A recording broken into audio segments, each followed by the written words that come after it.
What's good, guys? Thanks here, back with another video. So this video is gonna be about Dying Light the Beast, and it will be probably the first one that goes in the depth that I will be going. However, I will keep this video also short and not like making it 30 minutes or more. If I go too fast on something, just slow down the video and just follow my steps. So first step, you're gonna have in the description under this video a zip file or a link towards a zip file. You want to extract it. It's going to be a folder for you, and you're going to have 4 files inside. Then once you do that, you want to go to your game, open file location, again open file location, and it's going to go to the game.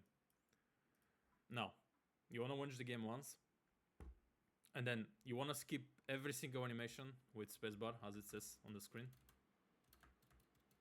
as we do not care about the animations whatsoever. You can also delete the animation folder and actually go straight to the menu always, but I'm not gonna showcase how to do that in case some people like it. So, if it's your first time launching the game, you're gonna have shader pre-built somewhere here showing. Just let it build the shaders, then launch the campaign. Then once you're able to move your character, just Alt F4. Or if you already played this game, you don't have to launch the game. So just Alt F4 if you already played the game. If you have not played it, just start it whenever you're on the ground at the starting scene and you can move, just Alt F4. You pretty much already generated the config. Then you want to open the paths.txt and you have both path files that we are going to be using. So the first path file is going to be the game, so bin x64. So you want to go to bin x64 and then the game exe properties, and it's gonna look like that for you by default. You wanna just tick disable full screen optimization, change high DPI settings, override, okay, apply, okay. Then you wanna go back to work, and then you wanna go to out and settings. Out, settings. Now you're gonna have 2 files. The first one is your audio, the second one is your video. So this includes all your game settings and more settings that are hidden and you cannot see them in the game. So this is what we're gonna modify. So to keep your settings backup, just simply drag that out somewhere, for example your desktop, and that's your backup. If you don't like my settings or you don't see any FPS improvement, which I'm 100% sure you will see, you can just simply delete my profile from inside here and just drag back your video. And that's how you revert everything. So you wanna go back to the pack, copy the video, paste it. Now, by default, if you right click it, you cannot modify or see what this does. So to do that, just press Windows key, Notepad, and simply just drag that inside. And now you can see every single option that the game offers. So everything with exclamation mark is explained by the game itself. I didn't add this thing. So you have every single setting explained, and it's toggling setting. So for example, smart GI quality you have to put very low, you need to set it to 0, and so on and so on and so on. Now the game by default, from what I've seen, has only high and medium. However, as you can see, some options have low or even disabled, which is not showcased in the game. So this config is already pre-optimized, like everything under the exclamation mark is what you can change for the game itself. I've already optimized everything for you guys, so you don't really have to bother with that. Now, but there is few things that you want to change. So DirectX 12 is set by default. If you have a lower end GPU that for some reason does not perform better on the X12, just set it to 11 like this, and you're done. You're done. Resolution, I play on 1440p, and I did put it back to 1920, since some people might not have 2K as well and don't even know how to change it back, so I set it back to Full HD. If you do not have Full HD or have lower than Full HD, you can modify that here. You can also play on stretch res, which I don't see why would anyone do that, but you can do that as well. The game is set back to full screen, which you can also change it if you have multiple monitors. Sometimes windowed is better for alt tabbing and stuff, so you can change this value. And as I said, everything below here that's changeable, you have the settings to toggle. So for example, the only things, as I said, you want to change is res, DirectX, and DLSS. So by default, this config utilizes DLSS on balance. If you don't have an Nvidia GPU, you want to change this to FSR. So to do that, you wanna find DSS, and you can see for this to get to goat, you wanna find upscaler. So by default right now it's on value 1, which is DSS. If you want FSR, in this case you want FSR 3, it's gonna be 3. So you find where upscaler is and you change the 1 to 3, and it's automatically on balance FSR. That's like the only 3 things you want to change. So DX mode, resolution, upscaler. Everything else is set for you. And in case you cannot modify this, the reason behind that is that I actually set the file to read only. So you want to uncheck that, apply, modify, then check back read only, apply, okay. And the reason behind the fact that we set read only is because the game actually resets the settings whenever you want it for some reason. So that's why read only prevents it from doing that. Now, another thing you can do is modify the audio config, which does not really have anything specific, but quality 3D, which I don't see why anyone use that. By default, it's set to high. I just changed it to medium on my end. Now, this is not provided in the zip file, but if you want to just do it, just do it. There's no really performance difference. I did test high, medium, low. There was no difference, but for the sake of it, I just set it to medium. And you're pretty much done with the folders. Now you wanna go to walks, delete any walks, they're useless, they don't do anything for you. DX12 walks as well, delete it, then exit. Now, next part is gonna be closing that. It's opening Nvidia Profile Inspector. Now, this is specifically mainly for Nvidia. AMD does not have this program, or it might, I don't know, I don't have an AMD GPU. So, what this application does, it modifies every single Nvidia setting that you have, including hidden ones, which are not in the Nvidia control panel. So I've provided you Nvidia NIP file, which pretty much optimizes every setting for you. So you don't have to like bother like copying over 100 or more. And everything that gets changed, it's included here. So G-Sync is disabled. Now, I don't see the reason behind people using G-Sync. It does that latency. Now, some people might need it if they have screen tearing, so you can enable it back if you want. Everything else is like pretty much preset for you.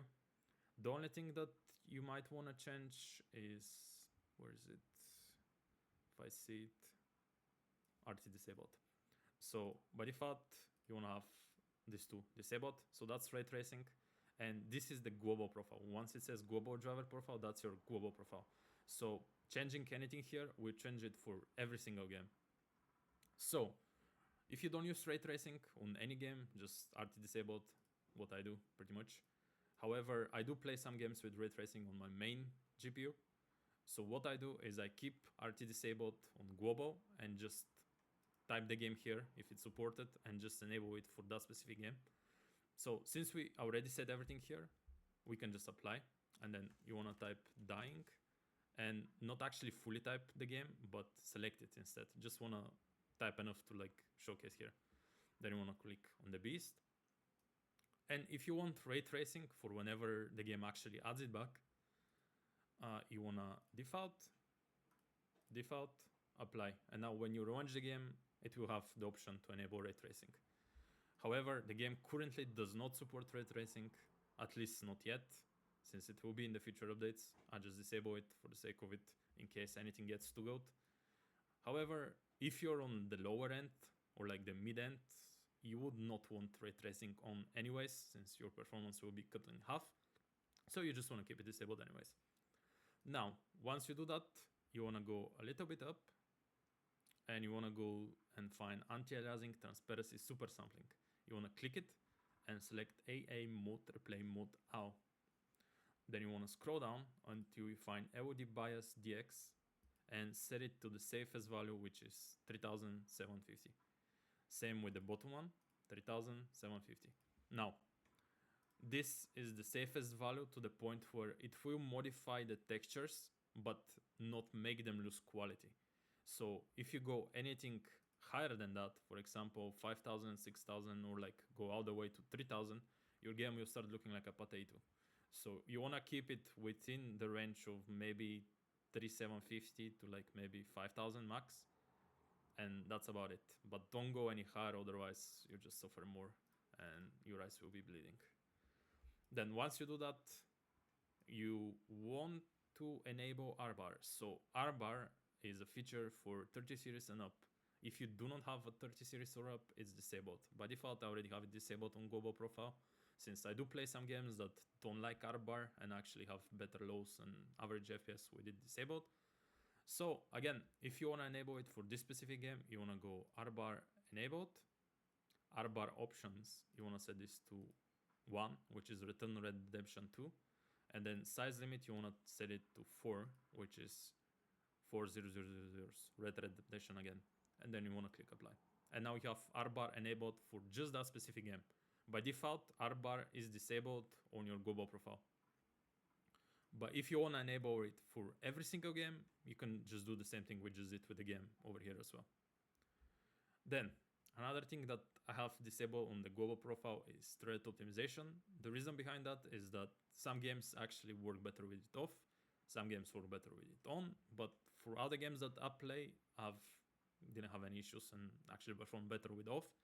But if you're unsure about this setting and your games, just click auto and apply. As I said, on the global profile, not the game.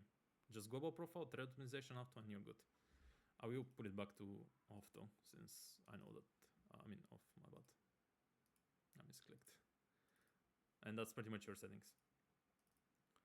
Then pretty much you're good to go. That's like everything for this video. And now if you're interested in seeing settings, like benchmarks, these are the benchmarks. So default settings, 1440p. In Town Hall, which is probably the most demanding area, I'm not sure. I have not really explored the full map, but was the closest place. So yeah, I tested there. Now, do keep in mind that this benchmark was done on RTX 3060. And yeah, so default settings, whatever the game comes with, just VSync off. We scored 121, 112, 107. Then I just enabled balance DLSS and we went up to 196 and average was 152 with the loss of 140. Then optimized is with the thingy that we just added, which is the video SCR. And as you can see, we just jumped pretty much almost 1 point something X. And then I just tried something else. So you can go to Task Manager, Details, and let's say that Explorer is my game. So what I did was right click it, Affinity, and untick CPU 0, then OK. And similar to what CS2 and some other games does, it actually increased FPS by a little bit, not too much. As you can see, it jumped from 225 to 231. But again, you should not care about your max FPS and care more about your 1% low and your average. Since if your 1% low drops often below like super decent amount, it will actually get jittery in the game and you feel that. So in my case, it was smooth on every single bench that I did, but yeah. So then I just tried, since Core 0 worked somehow, I decided to try high priority with R-bar that we enabled forcefully in Nvidia Profile Inspector. And we actually got the best result from the whole benchmark. We got better 1% loss and better average. However, the max FPS was better without R-bar. As I said, some games like R-bar, some games don't like R-bar. Now, I did test this on my main GPU, which is a 4090, and on this one, which is a 3060. And both scored better FPS, like high FPS, with R-bar disabled. Now, it depends on like GPUs. Maybe if you have different GPU, it might score better. But in my own test, R-bar scored worse in max FPS, while still being somewhat close to the non-R-bar. The R-bar. So yeah, that's pretty much your benchmark. As you can see, the winner in terms of performance is optimized config, Core 0 unticked in Affinity, and high priority on the game. So high priority, just right click, set priority, high. That's pretty much your settings. And you wanna do this every time you restart the game. So every time you restart the game or every time you open the game, just right click, Affinity, uncheck CPU 0, OK, set priority, high, and you're done. you can close Task Manager. It's not really needed anymore.